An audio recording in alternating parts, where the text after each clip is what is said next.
यो पारिपट्टि देखेको चाहिँ बरापोखरी गाउँपालिकाको कार्यालय हो।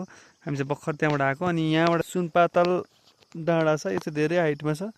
त्यहाँबाट मजाले हेऱ्यो भने लगभग धेरैवटा डिस्ट्रिक्टहरू पनि देखिन्छ। यो चाहिँ पहिला आर्मी कमान्डर आर्मीको क्याम्प थियो अरे, धेरै माथि छ। यो सबैभन्दा अग्लो डाँडा हो।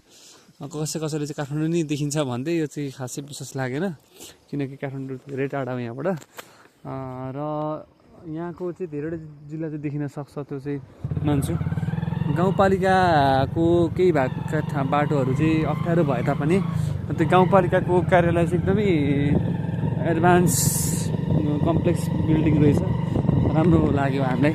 हाम्रो बाउकी बुच्चीले चाहिँ बाइक कुदाउँदैछ, हर्न बजाएकै छैन बिच बाटोमा, अहिले आएर ठोकिदिन्छ जाँठालाई। अनि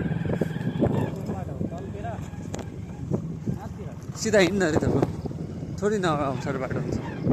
यहाँ हामीले सिन निकालिदिँदैछु बाउकी बुच्चीको। पाहाडको बाटो पर्दैछ बाउले, उकालो ओह्रालो यस्तै हो है मेरोनको साथी दोस्त प्रदीप।